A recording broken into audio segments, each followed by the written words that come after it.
effective strategies so we can produce impactful solutions. This is why we came up with our weekly skill brewing event. Upon realizing the unrecognized ripe talent of people in our fields, our company has set a mission to cultivate creative culture. We set out to make an effort in bringing people from the fields of tech, creatives, content, and marketing together so we can all learn and, most importantly, stay connected. Which brings us to our topic for today, especially designed for people who are planning to take architecture as their course or interested in learning about it. So, before anything else, I would like everyone to know that you guys can get a certificate. We will be sending you an email after the skill brewing event, and then you can give us a feedback. After you give us a feedback, we will be giving you guys a certificate. Okay, so today we will be going over the architectural design process. So there are five phases in the architectural design process. These are schematic design, design development, construction documents, bidding, and construction administration. But today's speaker will definitely give us more knowledge about how it works and the things that we should learn about architecture or its process. So, yeah, um, our guest speaker for today is Justin Santos, a founder of SquareJuan Architecture, a graduate of Bachelor of Science in Architecture, a top-notcher, yes, in Architecture National Licensure Examination in June 2013, and a faculty member of Architecture Department in Holy Angel University. So, yeah, without further ado, the floor is yours now. Justin, you can present now. Thank you. Hi everyone, good afternoon. Before we proceed, can everybody hear me? Is my audio clear? Yes, yes. All right. Yes, yes, yes.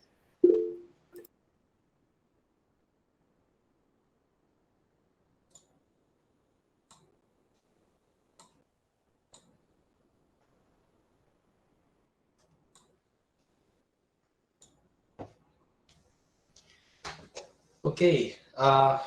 Once again, good afternoon. First of all, I would like to thank Illustrados for having me over. Um I know these guys from before pandemic. Uh, Medyo may pinagsamahan naman kami ng mga lalo na tong si Gab. Ilang puyatan din yun. Si Kuya Gab, nakasama ko yan mag glamping. So thank you guys for inviting me over and having this opportunity, a platform, to share about our industry, which is architecture, and not just to promote the practice, but as well as inspire probably future generations of architects. So, with that, I proceed with my presentation. So, the architectural design process and more. Okay, I was tempted to add more when I was doing the presentation, and I'm very excited to present uh, these following slides. And um, we'll be talking not just about the design process itself, but the process of the architect, the life of an architect, how we um, create solutions to design problems, and where is our place in this in the bigger realm of the society. So medyo lalalim tayo. Um, but before that, aside from the brief introduction, kanina, let me just introduce myself.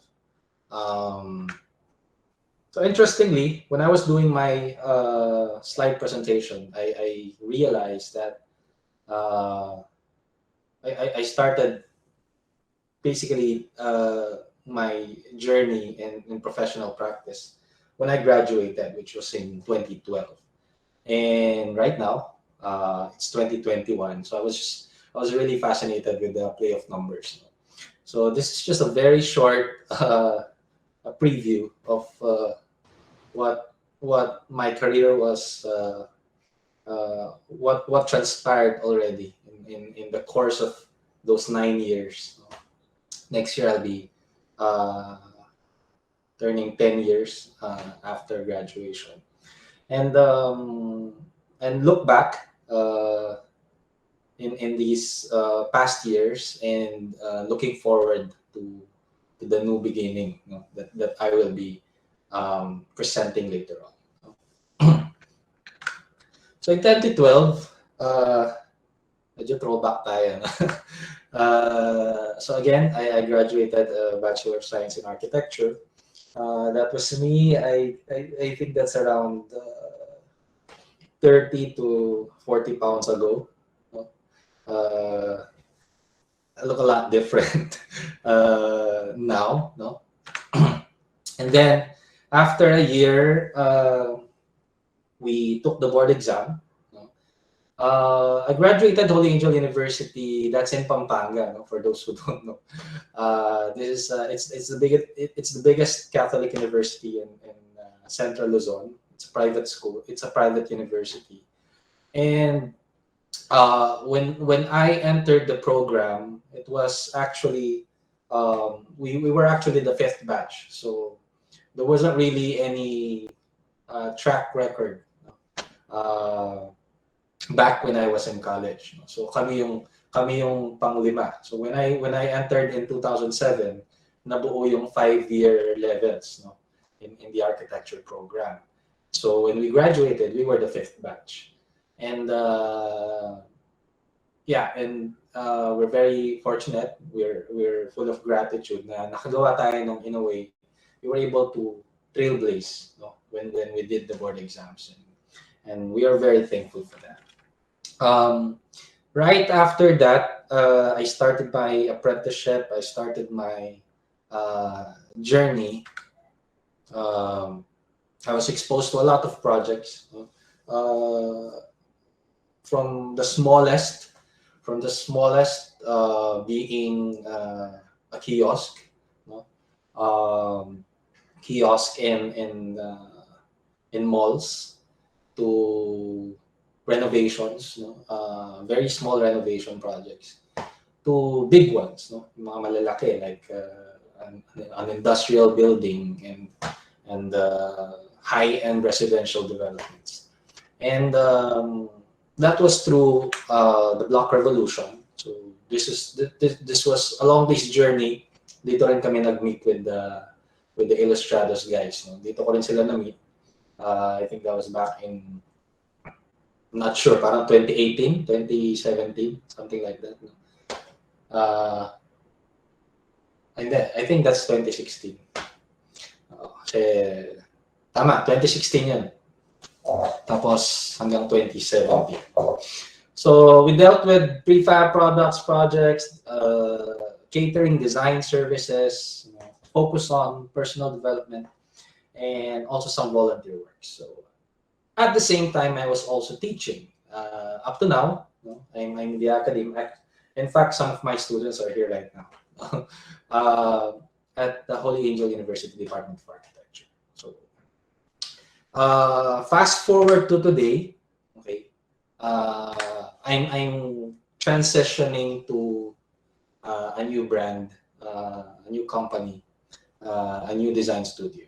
So yeah, that's basically it for my introduction. And the notion about architecture has evolved through time. When we try to define architecture to interested students, when we try to define architecture to clients, when we try to differentiate it with other designers like industrial designers, interior designers, engineers, and the definition, the working definition of art and science of planning and design is somewhat insufficient in today's time, because we we have evolved into doing something more, offering more value to our clients. So that the impression was, when you hear people saying, architect, magaling mag-drawing yan. It's about drawing, it's about illustration. And true enough, no? During the beginning of my early years, this were done when I was in first year, second year student. We were just really focusing on honing our visual craft, no? You know, working with our hands, working with different mediums or media, and basically being able to communicate a design in a way that is very unique to your character or to your personality, and bringing out that the design, bringing out that the soul or the essence of the design through the work of your hand. So of course, it evolved now into the use of digital media. And later on, I will be, in a way, demonstrating or showing along the way, as we talk about the process of how we address projects, of how we do things now digitally, okay, through the use of technology. Okay. So for this afternoon, basically we will be talking about three things. Three concepts, three ideas in relation to architecture. First one is about the practice.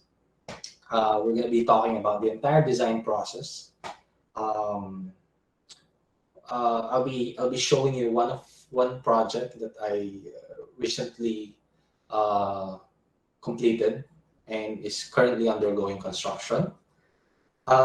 Next is about the profession of architecture, being an architect itself, and how it differs from, just having a job or having an occupation.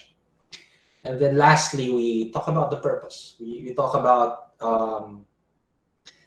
how we impact and how we create a lasting significance with our profession. Is that clear enough? No? Tatlo lang, no? Practice, profession, and purpose. So, all right. Okay, the architect's role. When you ask, this is a generational thing. No? When you ask young architects, they have a different explanation of what the role of the architect is.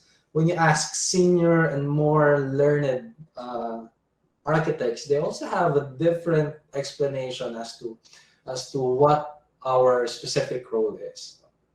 But basically, we are the person that you approach first in a design project concerning a building or concerning a structure. But as time evolved, okay, the architect's role in today's industry, it has now evolved into somewhat as a chief collaborator and a design leader. Okay, and I'm going to be explaining why. What happens kasi today, okay, generally, and this doesn't happen before. Ang mangyayari kasi ngayon, a client approaches us. May dadating na client. And then, aside from the basics, basic requirements like the lot title, the requirements, the space requirements, ang mga client ngayon may binibigay na pegs. Okay? Sometimes they have a pin in a certain album in Pinterest, papadala nila sa iyo. Yung iba naman, ipiprint pa nila. So they have pegs, they have inspiration, they have design references. Okay? To the point, somehow, minsan, somewhat awkward, no?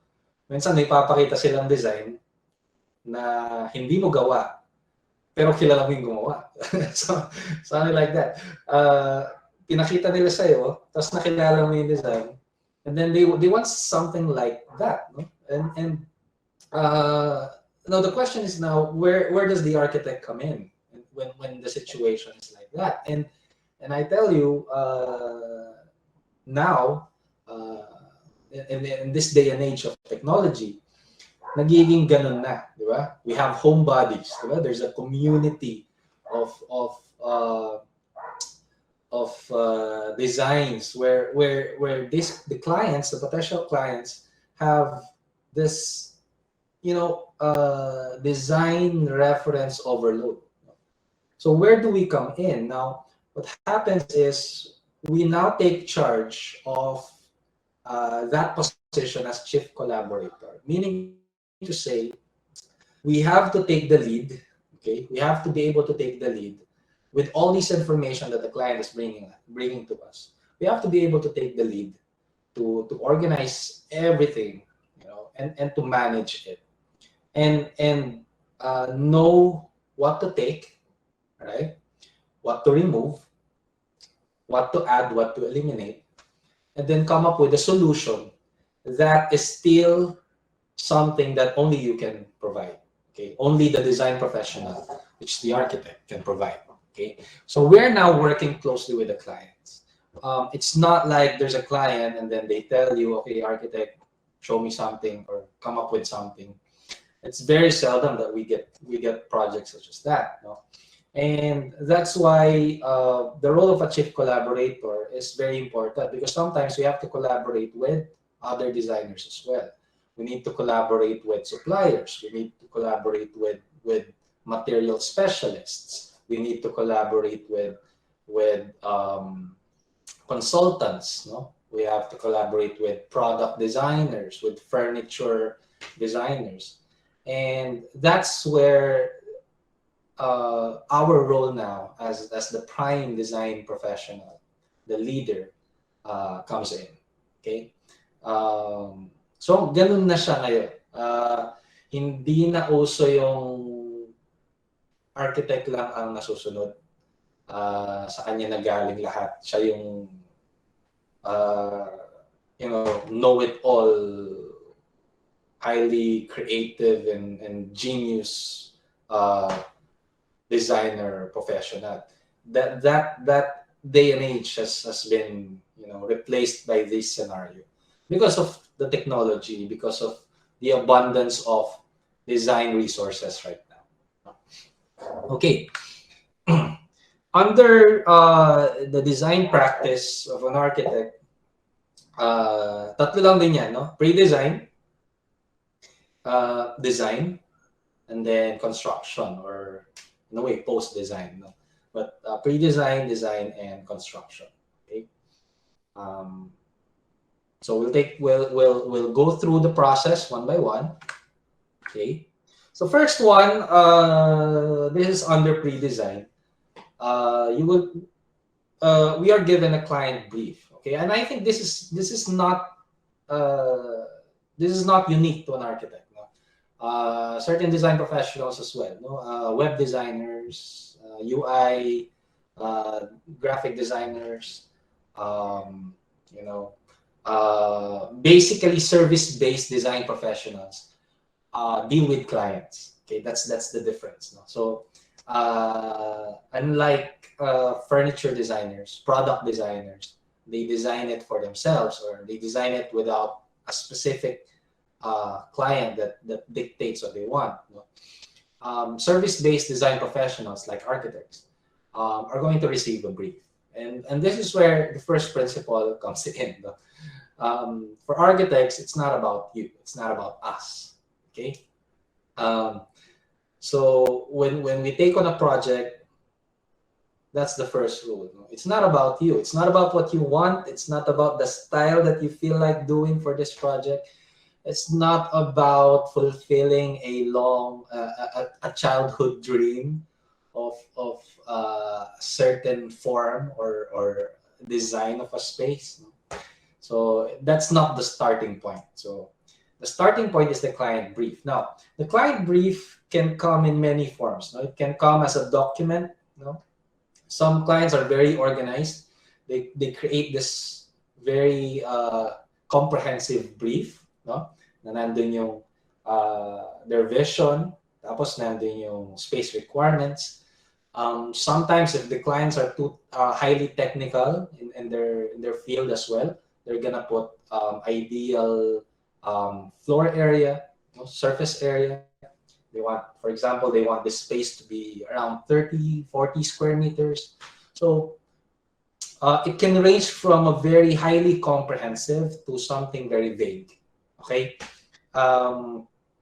yung comprehensive, that's the one I described.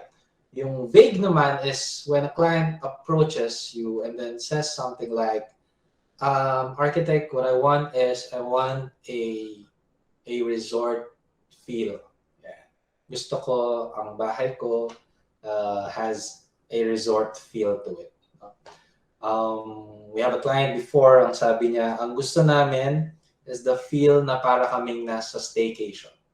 Para silang nasa hotel and having a staycation in their home. Okay? So when both brief, type of brief, no, whether it's comprehensive or the very conceptual, no, or vague version, these are both important. Okay, and it is at this stage that another important thing here is asking the right questions. Okay, so because not everything that's in the brief is all that the client needs. That's where the architect comes in. That's why we've been trained, we've been exposed to projects and dealing with clients. It's because we have the professional recommendations based on a given situation. So a client may not realize that they need something, and that's where we come in. They may give us a program and then see that the program doesn't work. Then we can suggest, based on our expertise, based on our understanding of what they want, then we can recommend. That's where we come in. That's how you operate as a chief collaborator, as a design leader. Okay, you don't just accept everything as they are. No? So so ganun lang yan. That's what happens with the client brief. So talk about the project, talk about their aspirations, their dreams for their project, whether it's a house, it's an establishment, it's a commercial building or a renovation project. So we discuss what are their goals, no? Ano ba yung gusto nilang ma-achieve with this project, and then the brief will be formed. Okay, so the client brief is not a finished brief.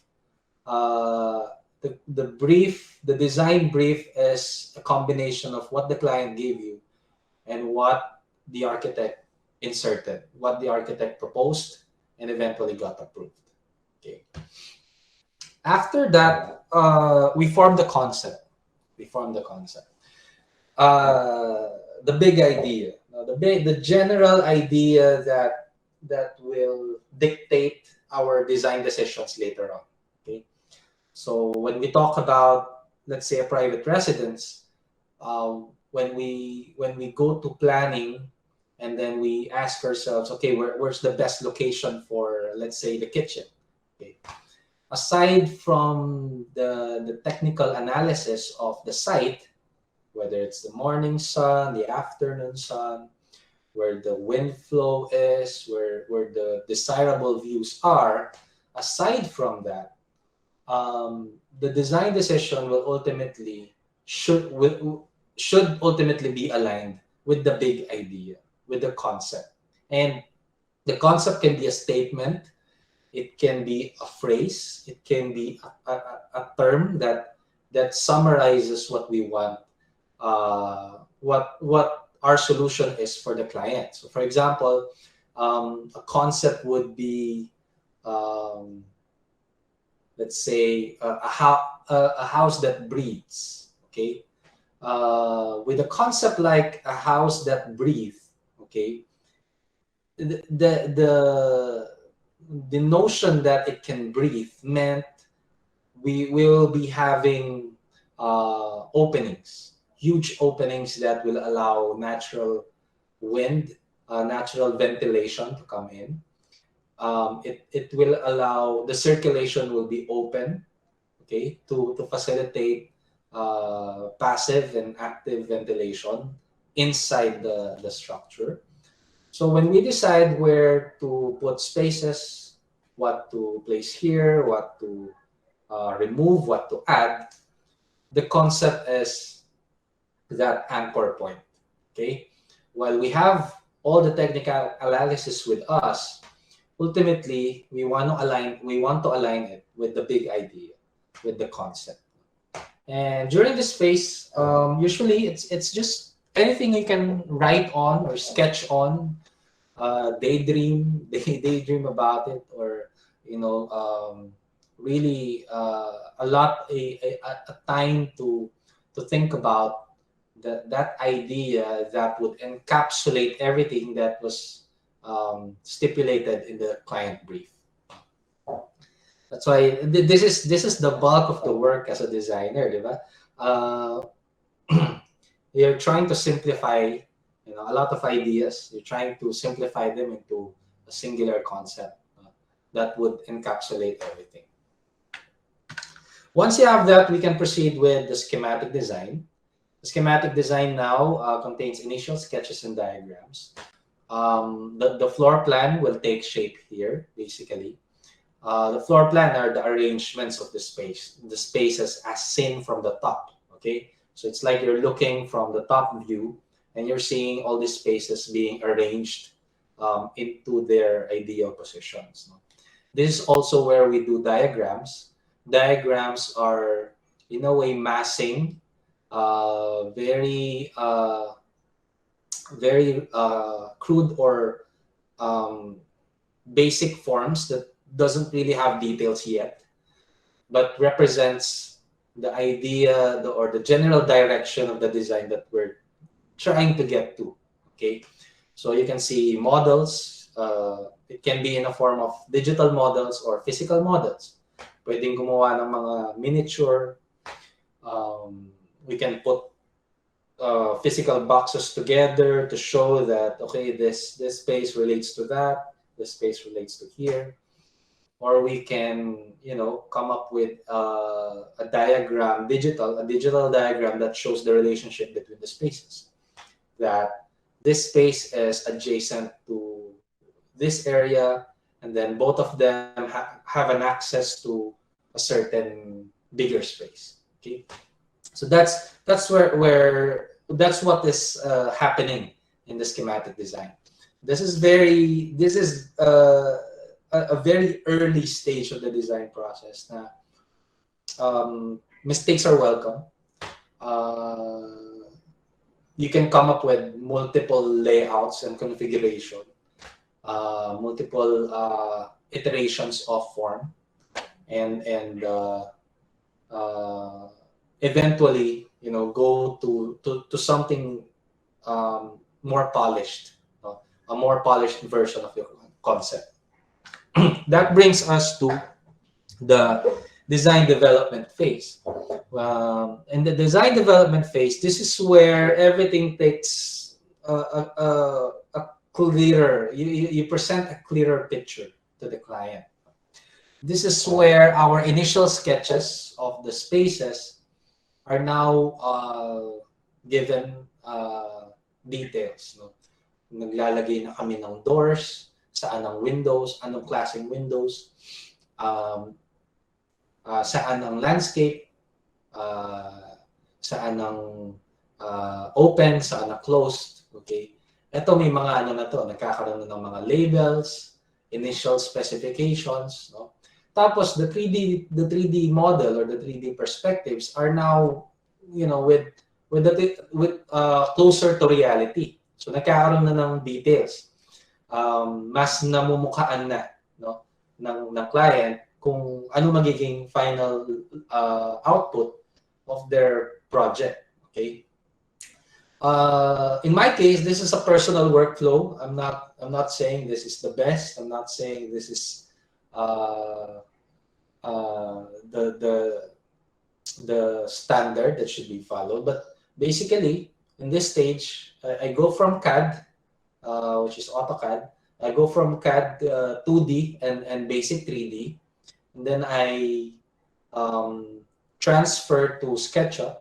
Okay, these are the software or the tools that we're using now digitally. That's where I detail the model. Okay, assign materials to it. This is where we see the differences in texture, in patterns, and in materiality. And then in order to present it, okay, it has to be rendered in a professional manner, showing vegetations, showing different entourage. They can see their car, they can see how they're going to interact with the environment. So you can place human models as well. So that's where we go to Lumio. Now, before, when I say before, this is back in 2000, early 2010, 2010 to 2000, around 2014, 2015, hindi pa kami naglulumyon. Lumyon kasi it came about initially, the output kasi is very parang laruan, hindi siya realistic. And when we're presenting, we try to be as realistic as possible. So, pero as they develop the software ngayon, it's one of the leading digital software because it can actually do almost everything in terms of presentation. So mamaya I'll be showing you how we present, how I present concepts, and how I communicate my solutions using this workflow. And lastly is Photoshop. This is for layout purposes. When we intend to print our presentations instead of just showing them on screen. So now the bulk of the presentation is here in the design development. This is where we meet with the client, discuss what has transpired from the first day that we met with them, and discuss the client brief, and up to the point that we're ready to present the design solution. Okay, so this is the culmination of the presentation. This is where the client says, okay, I approve this, you can now go to production. Or I have some revisions that I want you to do, and then you have to do those before we can proceed to production. So either way, this is where the bulk of the design ideation, the design collaboration happens. Okay. After that phase, ang next are the contract documents. Now, although sinasabi ko is the bulk of the design ideation is in 1, 2, 3, and 4, contract documents naman is actually, if not the most important stage, it's one of the most important stage, because this is where all the drawings, all the details, okay, all the 3D renderings need to be documented now. So we need to document all these design details, translate them into plans in the form of blueprints, okay, and then create documents that will detail the specifications, what material is going to be used on a certain area, what construction method is going to be used on a certain space. So this is now the highly technical busy work. Okay, this is where it's really a full production. So this is where we coordinate very closely with our consultants, which are the engineers.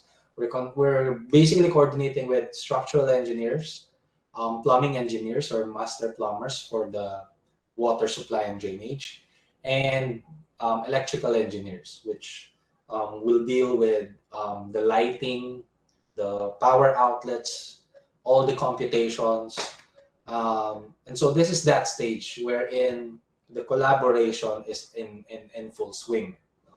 And the output here is very important because this is actually the first creation. Whatever we produce here in this stage will be implemented on site. So whatever we don't produce here, we cannot expect that it's going to be implemented on site because they will not have a guide to look at. Okay, the contractor will not have anything to look at. There's no basis for anything. No? There's no basis for a certain design. Even if you see it in the perspective, if we were not able to provide the detail for it, we cannot expect it to be followed as we have envisioned it. So we cannot be lazy on this stage of the design process. No? Because next to that is actually the bidding process and then eventually the construction. So a good and efficient contract documents phase in a way lessens the risks of errors, discrepancies, and conflicts during construction. So walang masyadong away, walang masyadong stress sa kliyente. Kapag nagawa namin ng maayos yung detalye, walang masyadong issue pagdating sa site. Okay? So walang magtatalo kung bakit ganitong tiles ang ginamit ng contractor, kung bakit ganitong ilaw ang nilagay niya. Okay? So mababawasan yon because that's why it's called contract documents. It's legally binding. So whatever we drew, whatever we specified in these documents and in these blueprints, it should be followed. Okay, so basically that's the design process of a certain project. Okay, so all the way coming from the brief all the way in preparation to construction. Okay, so now I'm gonna show you one of the projects that I recently completed. Sabi ko nga. And it's undergoing construction now. This is the Artist's Atelier plus Residence in Tagaytay. This project, the client here, let me just describe them. They're both artists. Okay, so foreigner yung husband, Pinay yung wife. They're both visual artists. The guy, okay, pag tinignan mo yung work niya, Renaissance. Okay? Very classic. Pag tinignan mo yung work niya, talagang hyper-realistic. Pag tinignan mo yung work niya na, kumbaga mga gawa ng mga Renaissance painters. Michelangelo, ganun yung output niya. The wife naman, abstract. Alam niyo yung mga paint na pinagtatapon-tapon lang sa canvas. Yung splatter lang and then okay, that's art. So they're very different in such a manner to such a point that they required two separate studio. Okay. So magkaiwalay sila ng studio kasi daw yung lalaki malinis magtrabaho. So when you look at his studio, ang requirement niya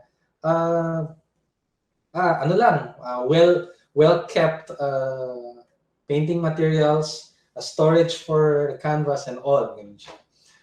Dun sa babae, ang requirement niya, ayaw niya nang may finish yung floor. Gusto niya concrete lang kasi nga makalat din. So ayaw niya ng high maintenance. Tapos nag-require siya ng mga drainage drain sa floor at certain distances para pag naglilinis.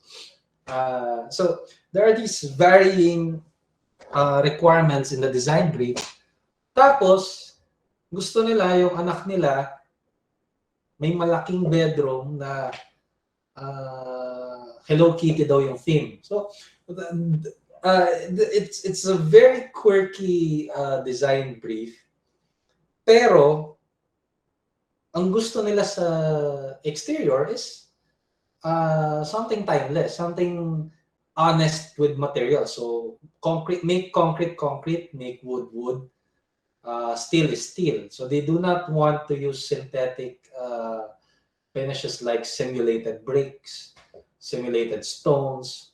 So that's part of the brief that they gave us. No? So I was doing this with the team of two engineers. So sa kanila yung structural part because it's a big development. So they gave us part of the brief, the client brief phase. Okay, is they're gonna give you the lot. Okay, if you could, well, you should. Okay, you should go to the site as the architect. You should go to the site because hindi mo naman makikita lahat yan sa picture. No?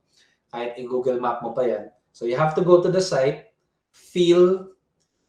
get a feel of the environment, of the neighborhood. No? So basically, they have 6 lots. No? They got the entire block. So they have 6 lots. So 1, 2, 3, 4, 5, 6. And they already have a basic idea of how they want it, the development in the site.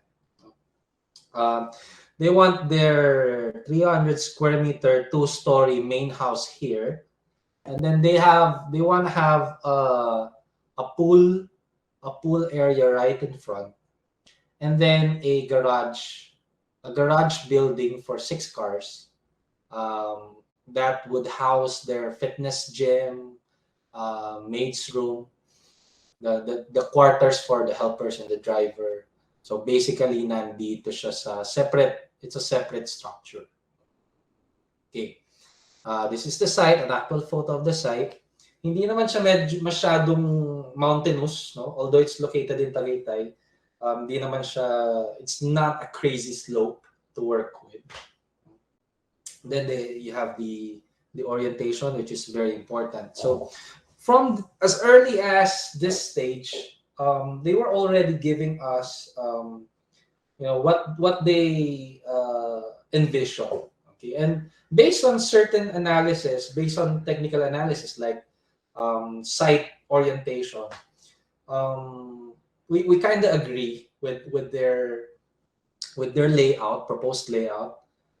That gives us that gave us an idea na medyo may alam naman din sila in terms of real estate development. No? Because if this is your north orientation, then your morning orientation, or the sun rises here, diba? Tapos the sun rises and then sets in the opposite direction. So basically, their bedroom is here, so it has a beautiful view of the morning sunrise, and then the heat of the sun travels at the back of the house, so it covers the pool is shaded, the entire pool area is shaded. So in a way, it was a good initial layout. So from there, we came up with sketches. We came up with initial layouts. No, these are the very early schematic plan. No,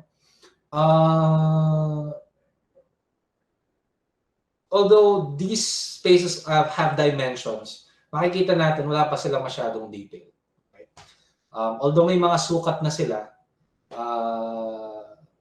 puro box pa lang naman. No? Wala pang masyadong detalye. But this is what I presented to them. So in the ground floor, they have bedrooms for 2 of their children. And then nandito yung studio for the wife nasa baba, no?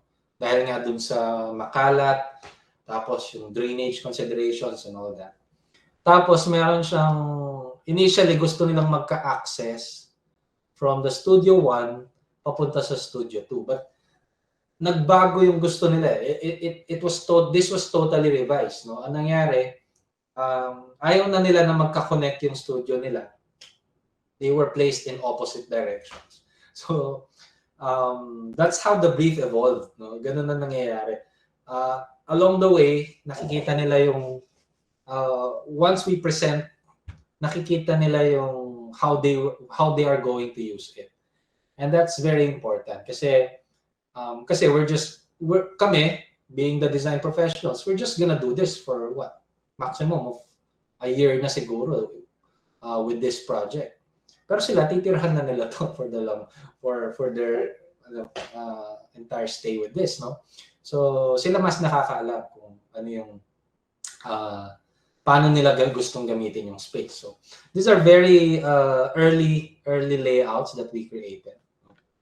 And then I also submitted to them initial massing. Okay, so these are initial form of how their envisioned structures are placed on site.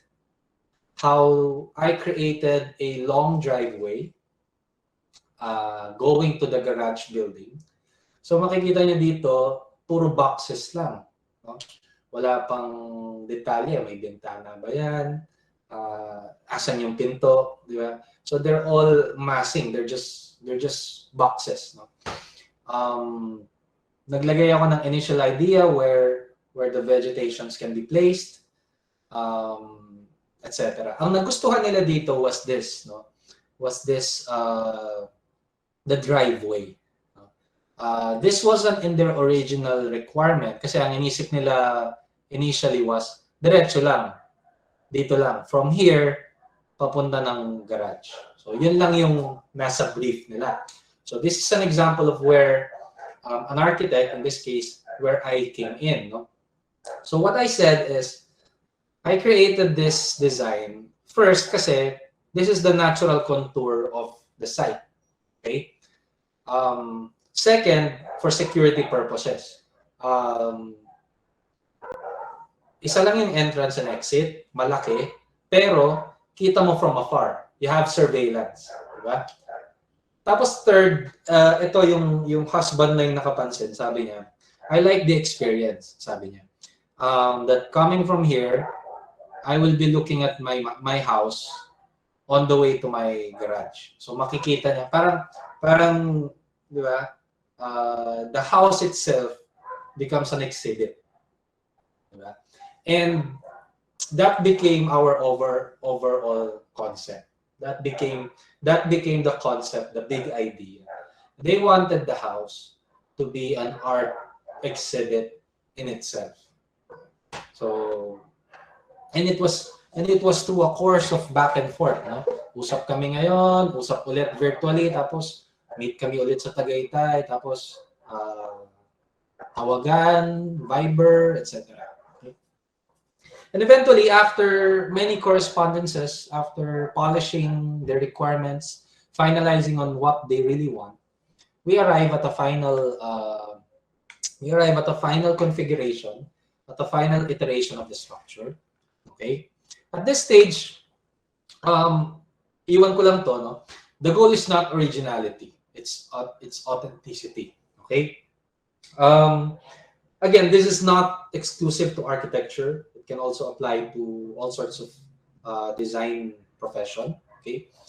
The idea of originality has long been, dismissed because there's nothing new under the sun. There's really nothing new under the sun. You think it's original, but someone from a different country might have already done that. Okay, you're just not aware. Okay, so it's really impossible to be original. Okay, and that's okay. The goal is authenticity, and authenticity is about coming up with design solutions that are authentic to your design process, to your discussion with the client. It is true to that, true to the purpose, true to the idea or the requirements and the context of the entire project. That makes it authentic. Hindi yung naglagay ka lang dyan ng dahil gusto mo lang. And hindi siya brought about by the back and forth conversations and correspondences between the client and the design professional. Okay, so for students, for the young creatives out there, don't be sad. Okay, if don't feel bad if suddenly when you create a design tapos biglang nakita mo ay may nakagawa na pala. That's okay. Ang balikan natin is bakit ba in the first place, bakit ganun mo siya dinesign. And if it's true to that purpose, if it serves the function well, and it's perfect, it's a perfect solution for the project, then it's authentic. It's still authentic. And it doesn't matter if may kamukha yan or wala. Okay? All right, so from that very crude composition of forms and planes and lines and colors and textures, we arrived at this final version, no, of their atelier slash residence. Okay, and what happened was this is now their master bedroom. They wanted both sides to have a balcony. So this is now their master bedroom. And then this big space is the whole studio of the wife. So eventually, ang nangyari din, yung buong right wing sa babae lang, no? Sa kanya lang yan. That's her studio. And then the studio of the husband is this one. Yung sa taas. Nandun na. So they're no longer connected. So yun yung naging final scheme. So after that, create versions of, give them an idea of how it can potentially look during the night, during nighttime, okay? And then show them how they can experience the design. Of course, hindi naman magpapalagay ng pool yan and a jacuzzi at the end kung they're not intending to use it.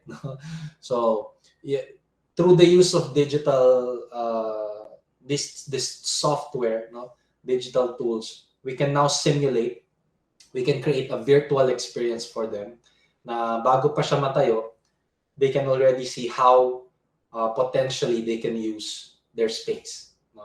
Bago pa sila bumili ng single sofa, they can see how it can perform inside their structure.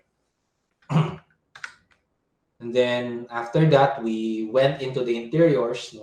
So very, very weird din yung mga requirements nila sa interiors. They wanted a mixture of, yung honesty of materials. They wanted steel to appear like steel. They wanted concrete to appear as concrete. So then after that, once we got all the approval, we went on to produce. Because like I said, you cannot give this to the contractor and expect them to build this out of a perspective or out of this rendered image. Okay, so what they need now are the production drawings. Okay, so this is just a sample of a sheet. Okay, so these are elevations. So all sides. So you have your front, left, right, and rear. And then this is where you put the dimensions of the height of the building. And then this is where we place the specifications of material. These letters or these grid bubbles indicate where the columns are, where the structural members are, so and so on. So there's sheets and sheets of these blueprints. Okay. Another example, a detail of the stair, detail of the railings, in order to stipulate how we design them to be, how we as the architects are going to be able to execute the mandate of the client as to materiality, as to following the brief up to the very end of the construction. So like I said, right now this is in the construction phase. Hindi ko pa siya napuntahan. Hindi ko pa siya napuntahan mula nang nag-start yung construction. Kasi nga, di ba, nag-pandemic. Na-stop to ng ilang months. Tapos, siguro pag pinuntahan ko siya, tumawag sa akin yung engineer, sabi, kahit di ka na muna pumunta, architect, kasi puro hukay pa lang naman. So, I think pupuntahan ko to pagka medyo nakikita na yung form. No? Pag nandun na tayo sa stage that they need some interpretation of the design. Yun. Okay, so that's the first part of our presentation. I hope I'm not boring you. Are we? Nandiyan po ba tayo? Illustrados peeps? Yes Yes. po. Yes. I have Yes, to buhay na buhay leave. ka. I can enjoy. Sir Um, Justin, can I ask a question kahit nasa mid pa tayo? yes, sure. Kasi wala, na-enjoy kong tignan yung ano eh. Although, di ko naiintindihan eh. I actually typed my question. Ito, wait. How do you communicate it with your clients? As an ordinary person like me kasi, kahit po kunwari, present nyo sa akin yung ganyang blueprint. I mean, hindi ko siya may imagine. I know yung mga clients may mga inputs naman sila like, oh, ganito gusto kong theme ha, ganito gusto kong Yes. color schemes, ganyan. Yes. But how, pero ang sa pagkakaalam ko, no, nagpagawa kasi yung tita ko nung pina-renovate niya yung Airbnb niyang condo sa Tagaytay. Parang gusto niya magmukhang showroom, ganun yung gusto niyang ipagawa. nung nakakasama namin sa meeting yung sa family gathering, sinasama niya kasi yung meeting nila nung architects niya. Madami niyang kinokontra. So, nahihirapan yung architect na hindi parang ang gusto niya atang sabihan that time is hindi siya bagay sa ganyan, and yung materials din yata na gusto ng tita ko hindi ata pang matagalan, yung mga ganon. Kasi nakita niya sa ganito, nakita niya sa ganyan. So how do you usually convince them para mas magtiwala sila? Yes. Kontrabida Actually, minsan that's thank you for the question. Actually, that's the term, tiwala, magtiwala. No? During the course of the client brief, during that back and forth meeting, that's where we, at a very short span, no, that's where we try to establish the trust and confidence of the client. Okay. On the client's side naman kasi, technically, you're not going into contract or you're not gonna go into an agreement if you don't have a certain level of confidence or trust with the professional. Otherwise, syempre, ba't mo siya kinuha, di ba? Now, in terms of communicating it, there are really clients that cannot comprehend, for example, a floor plan. They cannot understand it. They even if they look at a plan, hindi nila maintindihan kung saan ba yung pinto doon, saan ba yung ganito, saan ba yung ganyan. Some clients are really more visual, and that's where proficiency with the tools that we have right now, with 3D modeling, visualizations come in. If we can show them virtually the difference of what they initially want to implement, yung initial na gusto nila, versus what we recommend based on our knowledge on material cost, quality, workmanship, and longevity, and all that. Pag napakita namin side by side yung difference, then it's easier to convince. It's hard to convince kung it's just a conversation over coffee or over dinner, no? Na wala silang nakikita. Clients decide based on data, sa totoo lang. Kumbaga ilapag mo siya. If they're talking about materials, what we do is we get swatches, no? Dala kami ng actual tiles or dala kami ng actual finish ng wood, and we show it to them. We let them feel it, we let them touch it, see it, and then come at a decision that would benefit the project. Now, is it 100%? Does it work all the time? Hindi. Kasi marami din talagang clients na hindi, gusto ko talaga may chandelier ako eh. Gusto ko talaga i-chandelier yung banyo ko eh. Di ba? Then, we can, there's a certain, compromise. And balik tayo dun sa sinabi ko na umpisa, it's between the client and architect relation. So, pag na-establish yung relationship na yun, the rest of the decision making and convincing, it follows. We have this client,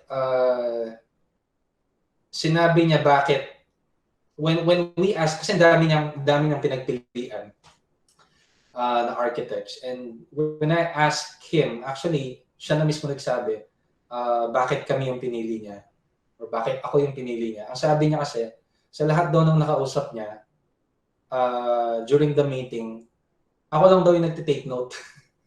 Habang nag-meeting, ako lang daw yung nagte-take note nung sinasabi niya. So, dun pa lang daw, duda na siya dun sa iba na paano naman nila matatandaan lahat ng sinasabi ko, napaka-detalyado. Yeah. So, just because of that, yung mga decision meetings namin ngayon, there's a certain level of confidence na nag-gain. Na pag sinabi ko, or ni-recommend, based on a given data or based on a given, option, madali kaming ma-convince. Yeah. Yun, I hope I gave you an answer that is, in a way, acceptable.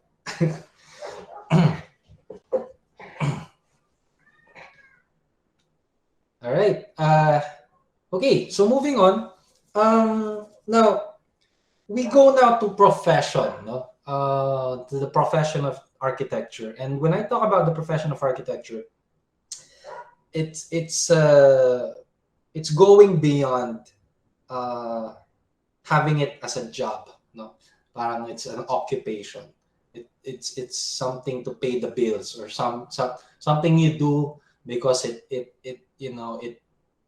gives you money to do things that, to entertain you and all that. No? Of course, that's all given. After all, sabi ko, we have bills to pay. We have a family to support. But architecture really is more than that. And it's sabi ko nga, that's why profession versus occupation. Occupation is just something that, occupies your time. It's just something that you do in order to earn. And there's nothing wrong with that. There's nothing wrong with that. But when we talk about the profession, there's a commitment, there's passion involved, and there's a level of involvement that doesn't require compensation. Okay, that's why the next slides I'm going to show you are certain projects, just a couple of projects that are not, these are not paid projects. These are actually 2 design competitions that I joined. But because these projects are aligned to what I see as the role of an architect in our society at large. No? So, without further delay, okay, the first one sa mga taga Pampanga dito, this might be a familiar project. Okay, this is the Santuan Kapampangan Cultural Hub. Here in Angeles, in Pampanga, there's this bridge, no, Abacan Bridge, connecting Balibago area, the entertainment district, and Angeles City town proper. Okay, so there's this bridge, and under this bridge, the National Commission for Culture and Arts, in coordination with the local government, they wanted to develop the area under the bridge into a cultural hub, an artist cultural hub. And this was a competition done in 2018.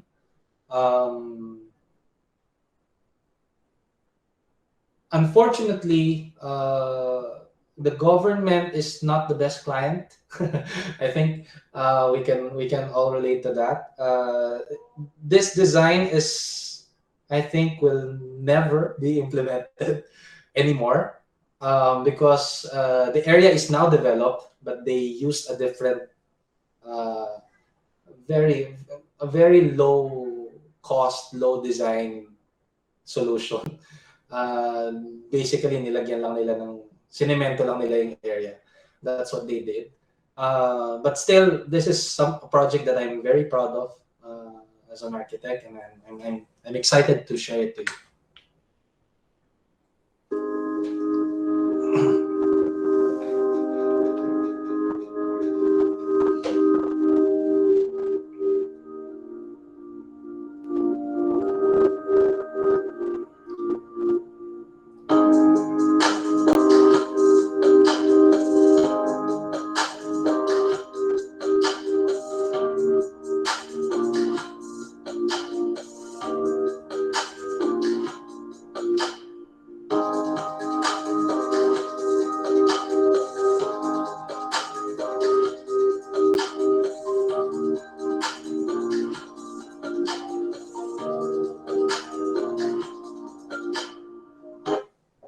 Yun.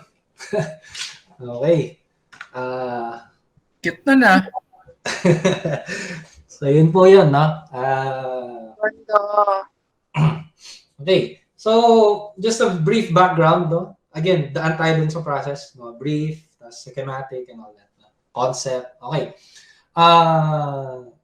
This is the bridge, no?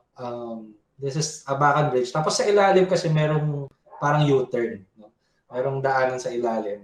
And this is the area. Ito yung gusto nilang gawing arts cultural hub. No? So, okay, punta sa site, sukat-sukat, sinukat ko yan, ha? Yung poste na yan. Sukat-sukat pa ako dyan, ang init-init. Okay. Again, this is for a competition, no? Hindi to project na may bayan. Okay.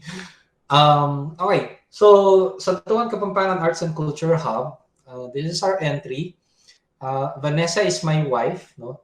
Back then, she's my girlfriend. So, wife ko na siya ngayon. She did the branding, okay? She did the logo, and yung how it's presented, or how it's branded. Kaya siya kasama dyan. Okay. So, here's the concept. Here's what I presented, no? Or submitted, no? Kasi hindi naman kami nag-present. Okay.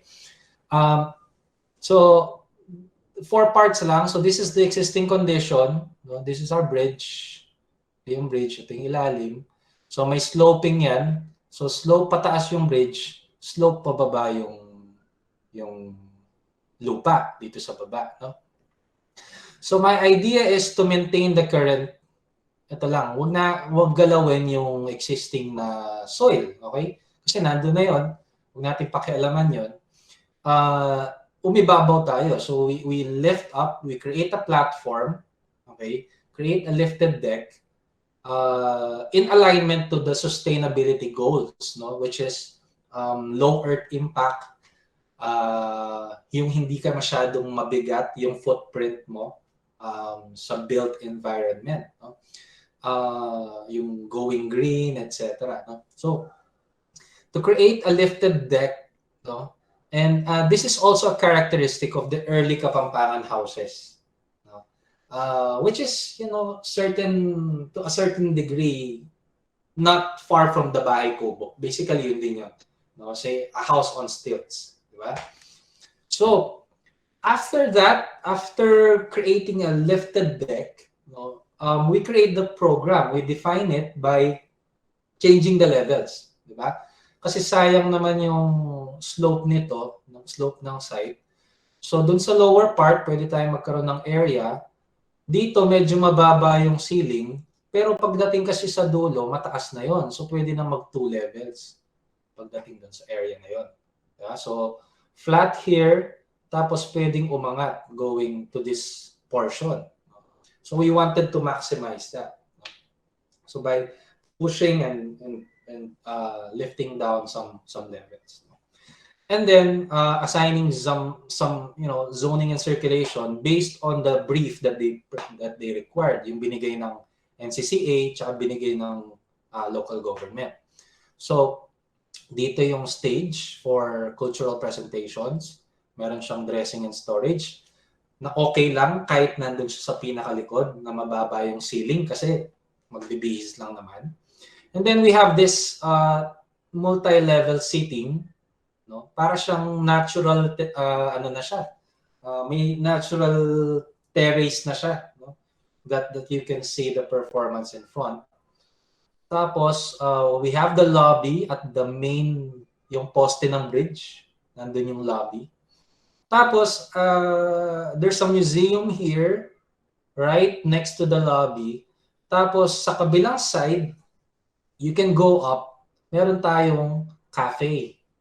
And that cafe has a perfect view of Mount Arayat or Mount Alaya, which was part of the brief, no? Part yun ng requirement na kailangan it's very Kapampangan. No?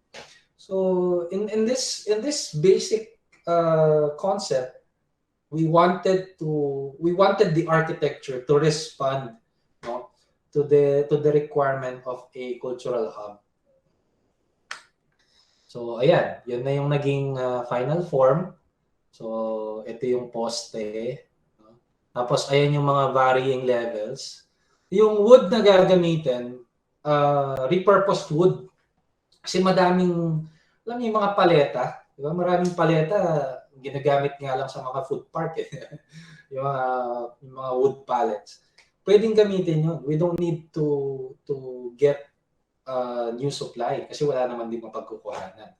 So again, it's in alignment with the mandate of sustainable development and green architecture. So pagpasok pa lang, di ba? Ginamit yung existing structure. So yung beam, no?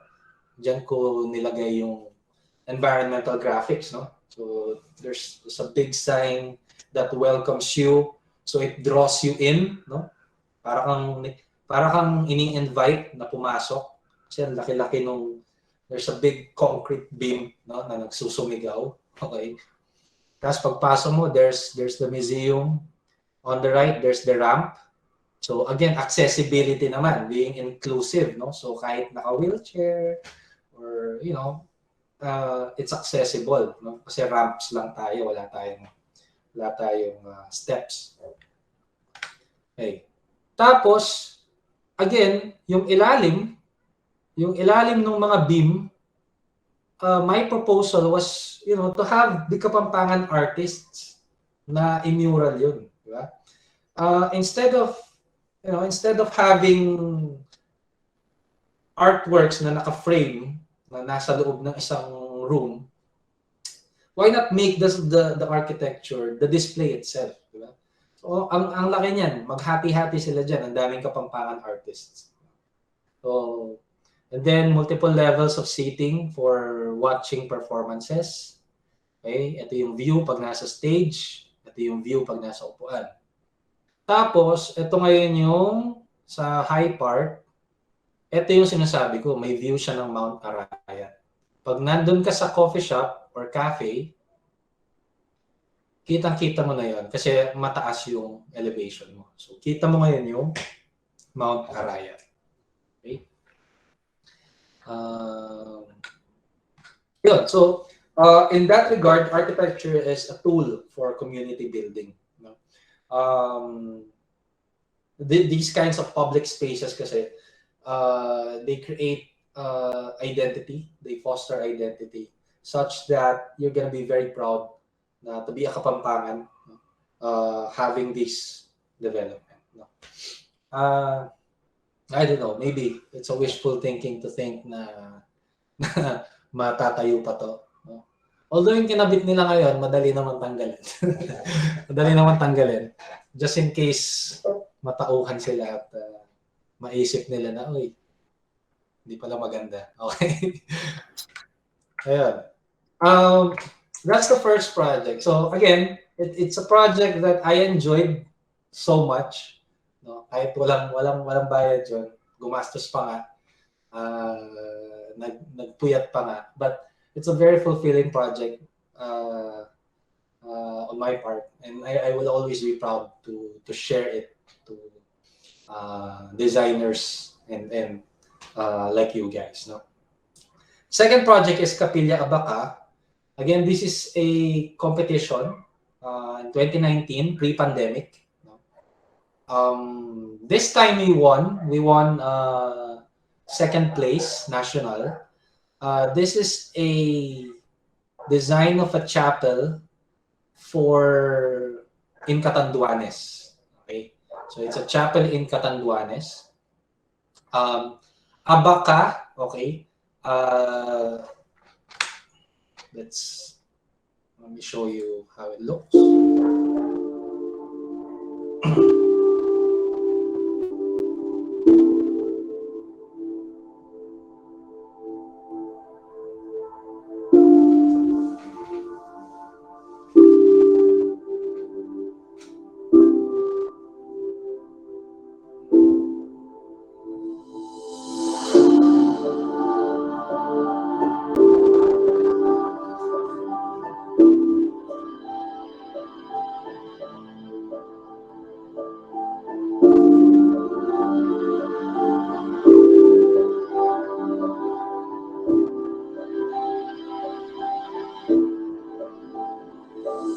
Yun.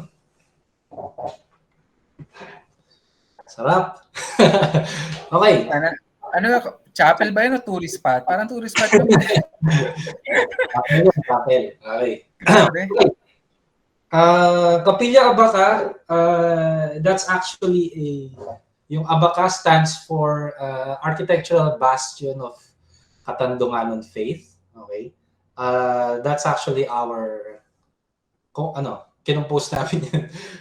That's our branding. Okay. By Team Agyu, tatlo kami dito, mga tropa ko ng college. Kasi kailangan group, hindi pwedeng individual. So, hinila ko lang sila. Ako bahala sa inyo, sali tayo dito. Okay, so, gulat sila, nanalo kami. This is in anthology. It's a professional competition. Okay, this is in Catanduanes. So, the concept was very simple. Catanduanes kasi, ano yan, binabagyo yan. Okay? Matinding bagyo, malakas na hangin ang regular na bumibisita sa area ng Catanduanes na yan. Okay? And then, when you look at the existing architectural character in the area, ito yan, ganito yan, yung mga heritage, no? Yung mga, yes, matitibay dahil bato talaga, but pero pag nasira naman, wala na. Okay? And then another strong characteristic in Catanduanes is their use of the abundant abaca, by the abaca fiber. Okay? So what we envisioned was to create a very massive form, okay, that can withstand strong winds. No? Kasi malakas nga yung hangin doon. And it takes inspiration from these rock formations. And at the same time, using the abundant material, which is abaca. So the concrete that's going to be used, fiber reinforced. No? Meron siyang abaca mesh. At the same time, gumamit din kami ng abaca sa furniture, sa ceiling, and sa mga finishes. So, dun sa mga accent natin. It's a very simple plan. It's a very simple, small chapel. So, the approach is from here. So, meron tayong ramp, meron tayong steps. So, this is the main chapel. We provided a meditation pool to create a sense of tranquility, no? And as well as it also serves as a water reservoir. So dahil bumabagyo lagi, so this will collect rainwater and then be able to use it, for recycled purposes. No?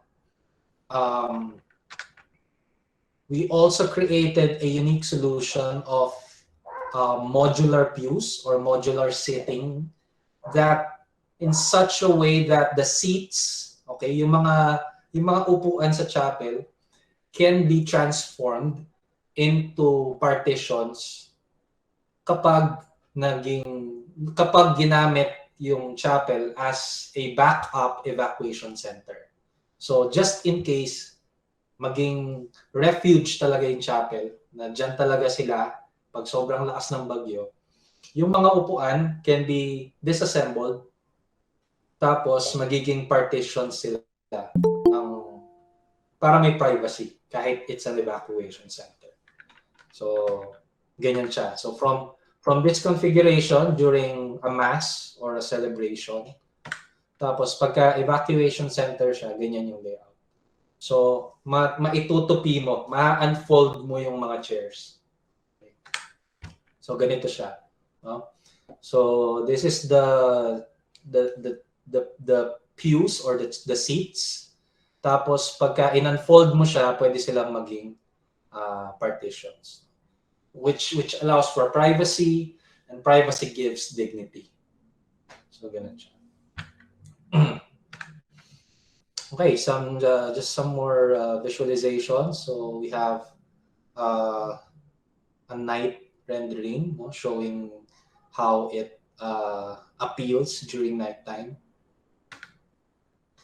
And then kita nyo naman yung play of light, no, kanina dun sa video, no? So pag daylight, there's another cross here pagka tinamaan at a certain time of the day, but it's very minimalist. This is abaka, ito yung sinasabi ko, abaka yan. Even the ceiling for acoustical purposes. So hindi lang sila palamuti. Of course, we need to treat the area acoustically. No? Otherwise, puro ano yan. Dahil concrete yan, no? Baka puro echo, no, ang mangyari dyan. And in that regard, architecture now plays a very special role in social impact. After all, the competition's theme is about impact architecture. So, ayun, that's the second project that deals with the joy of the profession. Again, it's totally free. It's a competition.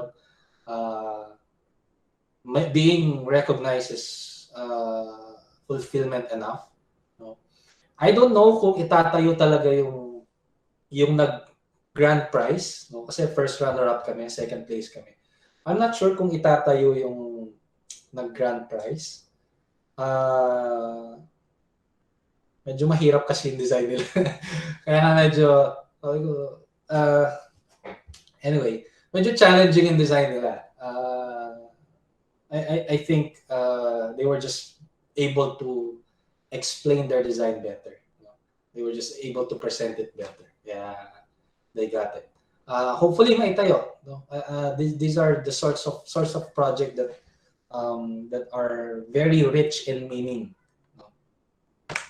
Which brings us to my last pointer, the third part of my presentation, which is purpose. And I think at the end of the day, architecture is, aside from being very physical in nature, ibig sabihin it will last. It's a legacy that lasts longer than other forms of design or art, and it's very important that we do not lose sight of a deeper meaning or deeper purpose in the architectural design, in the process, in the entire process of being an architect. And in my end, this is a very interesting quote. Very recently, I attended a talk as well, wherein sabi ni architect Andy Luxin, the son of the national artist, Meaning is found not only in what you do, but in how you do it, who you do it with, and how it is shared. In their talk, kasi they also share that sometimes the projects that have the richest meaning are those projects that doesn't pay. Ironically, the smallest project that doesn't really pay anything, they are those that are very rich in meaning, and they have soul. I think that's just how life operates naman. And in my case, that's what I do. I continuously pass on what I learned along the way. In my very young career as an architect, I became an architect in 2013, so I'm just running 8 years into the practice. Um, and right now, I'm a faculty since 2013. Late 2013, I started teaching. And it's very basically my philosophy in teaching is I want to be the teacher I wish I had. I want to be the instructor that I wish I had when I was a student. Uh, and this is one of the best thesis group I was able to handle, and I'm very proud of their output. We do presentations. Sayang lang, of course, ngayon dahil hindi face to face. Kaya excited na rin kami, gigil na rin kami mag face to face because it's really different. The interaction and the way we learn from each other is still different kapag face to face. And yeah, that's just my small contribution, paying it forward in the hopes that we can produce graduates and professionals that are going to be a lot better than us. Yun lang. Thank you very much. Praise to God always. If you want to contact me, yung page ko, because it's a new brand, pag finalo niyo yan, wala pang post yan. So, wag po kayong umasa. Pinangungunahan ko na. 0 post pa po yan. Pero kung gusto niyo i-follow, sige. Please. Thank you very much. Thank you, Sir Justin. All right. Grabe, Thank you so Justin, grabe. much, Justin. Grabe, idol. Okay. So, Mr. Producer will be sharing his screen right now. Mr. Producer, can you please share your screen?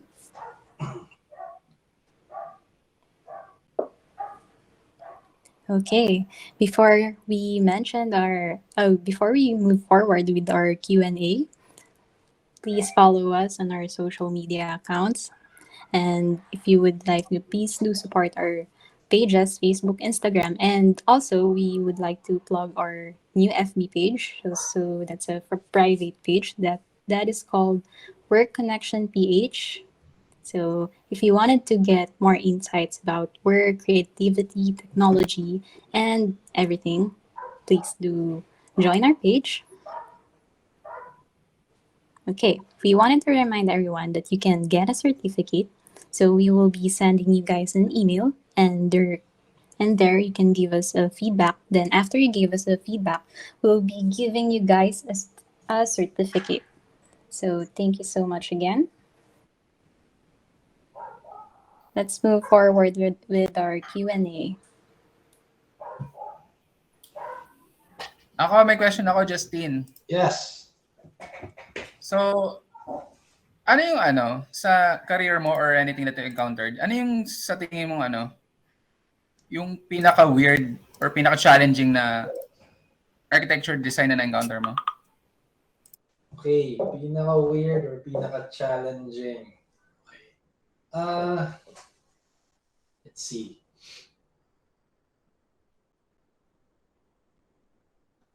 Okay, one is yung kanina, yung pinresent ko. The artist's house, no? Yung yung yung kanina, yung pareho silang artist. Pareho silang artist. Another is this it's an office It's an office building sa Valenzuela. Filipino-Chinese, no? Filipino-Chinese client. What's challenging with them is it's a very big project pero ang konti ng space requirements. After nung factory nila ng kasi they're suppliers of glass. After nung production ng glass sa ilalim, meron pa silang 3-story. Meron pa silang 3-story. Tapos basta sa taas lang daw is their master bedroom. Dulo yun. Tapos all glass siya. So it was challenging to a sense that we had to fill in the program. Mag-propose kami ng spaces for them. As well as ayaw din naman namin mag-design na puro sayang yung spaces. So yun, natayo naman yun. Kaya lang, hindi kami masyadong in-involved sa construction. Kaya hindi kami masyadong proud sa project na yan. Filipino-Chinese kasi. Iba yung actually, more on Chinese. Marunong na mag-Tagalog, pero Chinese talaga. Yun, that's more challenging than weird. No? It's more challenging than weird. Other than that, another challenging is dito sa Clark. I was tasked to create a bike park. No? Dahil na Bike park? Yes. Kasi 'di ba recently May skate park dyan, di ba? Wala pang skate park. Siguro gawa-gawa lang ng mga not officially, but before the pandemic, I was involved in a bike park project. Ang hirap lang kasi dahil there's not much physical structure. Puro trail, puro path, no? And I have to coordinate with a trail designer. Yung nagde-design talaga ng mga route. So I had to talk with him, tapos gawa ng yung kung ano yung mga height. Kasi hindi mo pwedeng basta gawa ng rampa dyan, baka lumipad yung bike, mga ganun. Na-put on hold din yun because of the pandemic. So sa Clark yun, kasi Clark is really positioning itself as a premier bike-friendly community. So yun, yung mga ganun. There's one project as well sa Cebu, competition din. Ito naman maliit. Ang challenge naman was using a single container van, isang piraso lang, 20-footer shipping container. How do you create a public space? So, paano ka gagawa ng public space? Ikaw bahala kung anong public space. Library ba yan? Park ba yan? Playground ba yan? Using a single shipping container. Of course, you can modify it. Pwede mong tapyasin, pwede mong gamitin yung loob, etc. But, yan, ganun siya. Yung nanalo doon, itatayo din daw sa Cebu.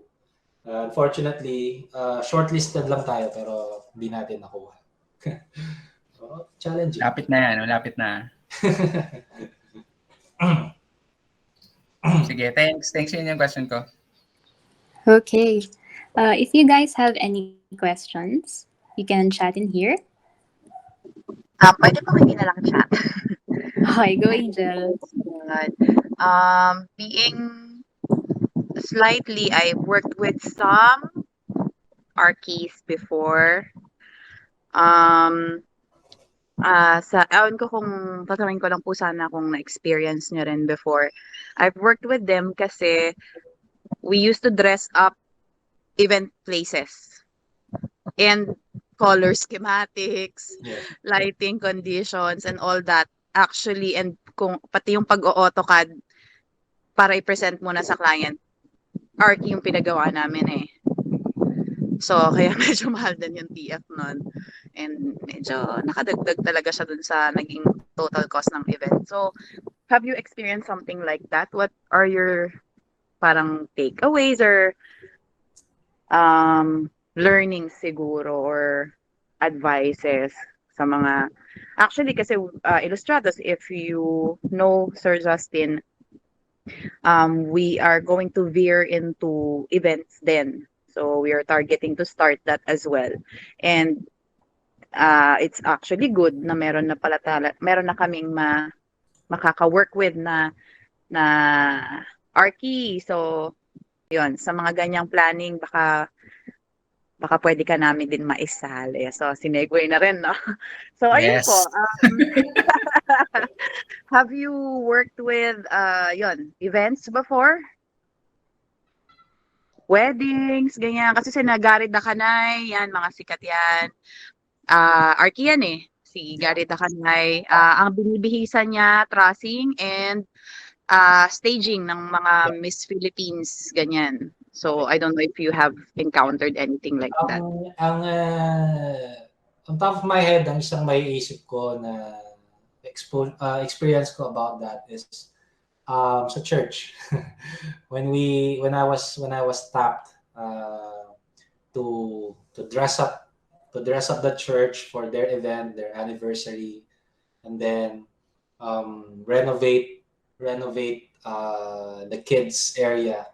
So yun. That was my experience sa mga ganyan. Kasi my wife is into events din. Oh, si Vanessa? Yeah, si Vanessa. Nice. So, ayun. Yung ano namin, yung ano yan, wedding ano namin, yung backdrop and ready ko yun. Picture. Ginawa ko ng 3D yun, yung altar, yung aisle. See? Kayo kasi talaga nakakaintindi ng design. So, talagang useful. Ginawan ko siya kung nasan yung LED wall, kung saan yung buffet. Yeah, tama. Yes, actually tama. Yeah, that's the most recent pala ng April. Good to know. Yeah, thank you. That's all for me. Thank you, Angel. Okay. Kami may question din kami. Yes.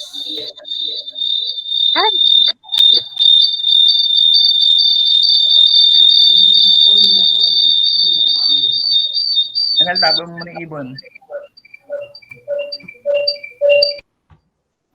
Ayan, nawala na yung ibon. Sorry sa ingay. Okay lang yan para magising yung natin, mga brain cells natin. Okay. May questions din kami dito sa presentation. So, our first question is, what are the top 3 things you would advise for aspiring architects or artists to learn more about today? Okay. Yung una is kunin ko na yung kanina, yung don't strive to be original, strive to be authentic. That's one, no? Because you really cannot be original anymore. Lalo na ngayon, no? So that's one. So ang kalakip na doon is your personal vision, your philosophy, your practice. How do you want to saan mo gustong dalhin yung practice mo, no? Kasi sa dami namin ng architects ngayon, every year may graduate, every year may pasado. It's very important that you can differentiate yourself. So meron mga magagaling talaga, for example, sa restaurant design. So I have colleagues na specialty nila yon, mga fit outs, no? Mga hospitality. So as early as now, find your niche. No? So that's one. Second is don't be afraid to experiment. No? Don't be afraid to experiment on certain standards. Ang lagi ko kasi sinasabi, although architects kasi we work with parameters,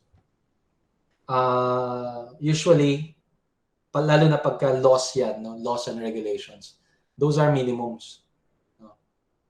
Laging minimums yan pagka laws and regulations. Ibig sabihin, huwag ka lang liliit or huwag ka lang bababa dun sa value na sineset nila, like sa fire exits, sa setbacks, sa building height. No? Huwag ka lang lalabag dun sa mga ganun. Everything else, di ba? What is not prohibited is allowed. So, don't be afraid to experiment. Especially with materials. No? Hindi porke mura yung materials, hindi mo na siya pwedeng gamitin pagka high-end finish. Okay? So, ngayon nga, di ba? Kita natin, bumabalik yung paggamit ng mga concrete louver blocks. Yung dati ventilation lang sa banyo, no? Yung mga concrete na vent, yung pagganon, yung louver, di ba? Ngayon bumabalik, ginagamit as facade, no? Yung sunscreen, yung corrugated roofing, yung sheet, no? Dati bubong lang talaga yan. Ngayon ginagamit na rin for walling, no? For accent. So don't be afraid to experiment. And then lastly is huwag magmadali. Huwag magmadali. And this tip is primarily because we're in the Philippines. Sa totoo lang, kasi it's only in the Philippines that we have licensed architects at the age of 21. Licensed architect at the age of 23. Only in the Philippines. Pansinin for my students who are still here, or for aspiring students, no, try to read the great architects of their time, no, the likes of Frank Lloyd Wright, Le Corbusier. Pag tinignan mo, kami pinag-aaralan namin yun sa History of Architecture, no, the master architects. Pag tinignan mo, puro lolo na, di ba? Yung when they had their greatest work, it was lolo na sila. Yung picture nila sa libro, yun na yun. Yun yung itsura nila nung nagawa nila yung greatest work nila, na hanggang ngayon pinag-uusapan pa rin. Kaya minsan natatawa kami na we have apprentices, we have OJT, we even have newly licensed architects na naiinip na 3 years na daw sila, wala pa rin silang nagagawang magazine or what, no. You have to be patient. Yung mga, the greats, yun nga, only in the Philippines do we get licensed professionals at the age of 20s. In other countries, it's not board exam, it's not an exam. It's your expertise, it's your experience. It's a certification from your employer that guarantees you're already ready to practice on your own. That's why you have architects that are 40 years old, 50 years old before they even had their first project. Pero hinug naman. Yeah? When you look at their project, pinag-aaralan, pinag-uusapan hanggang ngayon. So, yun, wag mainip. The journey of an architect is mahaba siya, matagal, no? Especially when you don't have the connections that other more famous architects have, the connections, the resources, and all that, no? So yun lang. I hope I was able to give those 3 things, no? Okay. We have learned a lot dun sa one question lang na yun. So, dahil nasagot mo ang budget question namin. Isang pro architect. So, reminder again, find your niche. 2, don't be afraid to experiment. And 3, take your time. Be patient. Okay. Next question, please. Anel, may question sa group chat. Ano yan? Ito, may question si Claudette. Was there a career setback you faced which you later realized was an advantage? Career setback. Okay. Being overworked and underpaid. Yeah. Overworked, undervalued, underpaid. That's I think that's a reality for most design professionals, no. In my case, I considered it as a setback kasi medyo I think I could have done something earlier. No? However, it's an advantage kasi it enabled me to take on projects that kumbaga kung choosy ka, hindi ka ma-expose. You wouldn't otherwise experience. No? I also give this advice with some of our graduates na sa umpisa huwag kayong mapili. Diba? Huwag niyo muna isipin yung actually kahit license na kayo, huwag niyo muna masyadong isipin kasi nagkakaroon ng limit in the types of projects that you take. Dahil iniisip mo na, dahil license na ako, hindi na ako gagawa ng renovation, for example. Hindi na ako gagawa ng kiosk, ng Mr. Siomai, mga ganun. No? License na ako eh. So, because I was really overworking and I was just really giving out all my time and all my energy before, then I was able to I was exposed to really a variety of projects. Sa totoo lang, walang building typology na hindi pa ako pag iniisip ko, na-expose na ako sa industrial, commercial, of course residential, tapos hospital. I was also exposed to hospital design, schools, diba? And fit outs, interiors, renovations, prefab, on-site, etc. So, yun. It became an advantage. That's why hindi din sayang. But don't do it to the point of burnout and death. Be mindful enough to know that okay, siguro okay naman na to. Parang ayan. Yun lang. I totally agree with you dun sa answer mo, Justin. Nakikita ko si Anel, parang gumagano si Anel eh. Parang, oh my gosh. Oh my gosh. Bakit naman ang reaction niyo? Sure. So, as someone din, kasi in the creative industry, in relation with graphic design, so same scenario lang din. If you really want to grow and be good at what you are doing, you must experience lahat ng hassle na to kahit ayaw mo siya. So, meron dyang term, nakalimutan ko kung saan siya galing, pero it is called cheese trap. So, sometimes you tend to do things na di mo siya gusto but it will get you to the goal. So, something like that. And as for me, I value that metaphor. Yeah. So let's move forward to the next question. G-strap. Cheese trap. Yeah. Naranasan kong just to add, naranasan kong mag-tricycle papunta sa site. Ang gagawin ko nun, magbabas ako mula dito, baba ako ng Balintawak, babas ulit ako papuntang Valenzuela. Pagdating ko ng Valenzuela, tricycle papunta sa site. Tapos, pagdating mo doon, magpe-present ka. After mo doon, tricycle ulit, Balintawak. Alam niyo yung bus sa Paso de Blas sa Valenzuela? Yung mukha mo nasa salamin na. Ganun doon.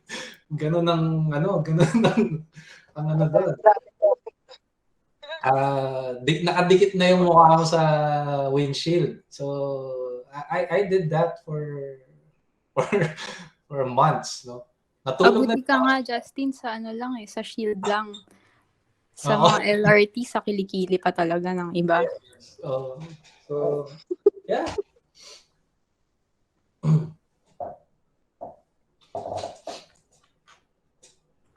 Okay, next question. So, what is one thing that you wish you would have known when you started getting into architecture? Okay.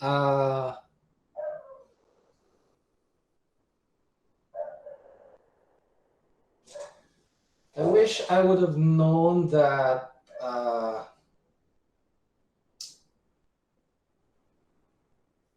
Not really. I would have known, siguro, but I wish I would have had.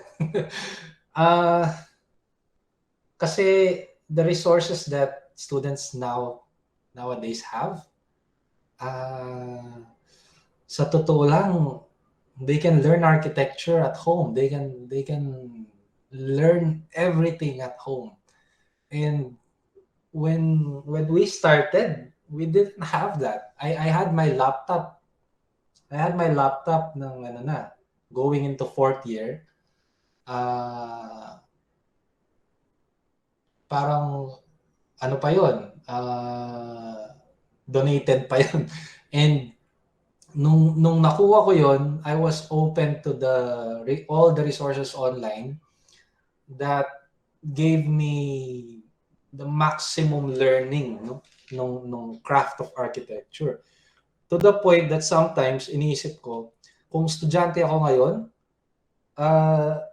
kakapanood lang ng Netflix tsaka ng mga vlog, ang gaganda na ng mga design ko, most likely. So it's really not something I wish I would have known, but siguro something I wish I would have had. Kasi ngayon talaga virtually, there's an abundance of learning materials, resources that really can elevate your creativity. Even ako nagugulat ako sa content ngayon ng digital world. The greatest creatives and architects are posting their work for free, no? You have talks from TED Talks na lang eh. I didn't have TED Talks when I was in college, no? I didn't have money to buy books. Ngayon, bili ako ng bili ng books kahit hindi ko nababasa. Dati, hiraman kami sa isang Blueprint magazine. Hiraman kami ng mga magkakaklase kasi wala kaming pambili. No? That's why, so it's really more on learning all you can, other than what is being presented during your class. Very limited kasi, sa totoo lang. Even if you say it's 3 hours or 7 hours of studio class, we cannot tackle everything. Tapos, 30 kami sa klase, di ba? Ako nga ngayon, 35 ang students ko. Hindi ko na matutukan lahat. Virtually pa yan, di ba? Virtual na nga. So yun. I wish I had those resources when I started getting into architecture. Ayun.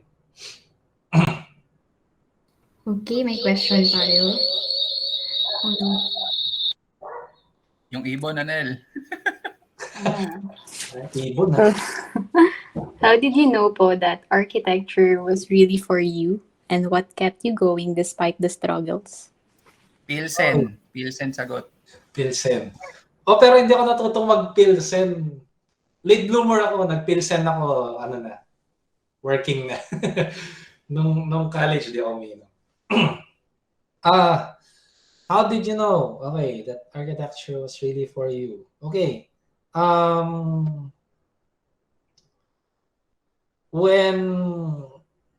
When other people are confirming it, sa totoo lang yun eh. You would be disillusioned when the only way to know the only way to make sure, to be sure of something if you're really good at something is if other people are saying you're good at it. Okay? That's the confirmation. Kasi kahit sabihin kong magaling ako kumanta, kung ako lang ang nagsasabi nun, parang hindi yata reliable. That's one. Of course, in school, the confirmations are the grades that the instructors are giving. And when I saw that I'm competitive, I enjoy the competition between my classmates. Yung tipong magsasubmit pa lang kami ng design. Ano na yan? Nag-aabangan na kami sa pinto dyan during our time eh. Inaabangan mo na, wala pa si ano. Nakita mo na ba yung gawa ni ano? Ganyan. Wala pa. Hintayin natin. Nakaano pa yan? Tinatago mong ganyan yung work mo. No? Tapos pag dumating na, sisilipin mong ganon. Pwede na. Ganun lang ano namin doon. So, first is I enjoy it. When you enjoy something, then it must really be for you. And then when you're getting good at it, so you're enjoying it, you're getting good at it, and there's confirmation from others. Okay? So nag-enjoy ka, gumagaling ka, there's confirmation na gumagaling ka. And at what stage? That was third year. Third year kasi is no turning back in architecture. Pag nalampasan mo third year, very unlikely na mag-shift ka pa. Pwede ka mag-stop, pero mag-shift I doubt. No? Unless you're just malalim lang talaga bulsa mo na you're willing to give up 3 years of hard work. No? What kept you going despite the struggles? Nako, malaking bagay ang support system. No? So totoo lang, malaking bagay ang support system. In architecture, you cannot be an island. No? So for the students out there, yes, you're competing in a way, healthy competition. Pero wag kayong magdamot. No? Baka nangihiram lang ng pangkulay yan, hindi nyo pinapahiram. Diba? Baka nangihiram lang ng tech pen or nangihiram lang ng color red, hindi mo pinapahiram. So, kasi eventually, when you work, when you go to, pag nag-practice na kayo rin magtutulungan. Some of my projects, ironically, are given by my friends na architect din. Architect din sila. Ay, pag tinanong ko, ba't di mo kinuha, pare? Tinatamad na ako mag-design, pare. Gusto ko na lang nagsa-site. Sasabihin niya gano'n. Ang ganda-ganda ng project, pero ayaw na niyo mag-design. So, dahil maganda relationship namin, pasa niya sa akin. Yung iba naman, di na ma-accommodate. So, if you have that relationship, you can partner. No? So, the support system, tama, never burn bridges. Nako, tama yun. Huwag kayong mga away sa college. Napaka nun. Hindi magandang investment yun. Nako, sinasabi ko sa students ko, kasi pagka college days, pag university days, nag-aaway-aaway yan eh. Mga, pageant lang ng college, ng department. Nagkaka-crash talk pa eh. Sabi ko, after that, kailangan bati-bati na kayo kasi engineer yan eh. Pag nag-graduate kayo rin magkikita sa trabaho eh. Diba? Kung minura-mura mo yun. Diba? Yan, tama. Pag mga agaw ng food sa college, no, Mhel? Ganun. Yeah. So yun. Architecture is also a people. It's a people profession. You have to deal with people. You have to be good at dealing with people. It's not just about designing. Okay. I hope, Micaela, na-inspire ka dun sa answer ni Justin sa'yo. So, never burn bridges. Sabi nga ni Angelica, connection is the key. And teamwork. So, wag mga away, wag mga agaw, Magdadamot. wag magdadamot. Magdadamot. Okay lang na magkaroon ng competition, but good competition is healthy.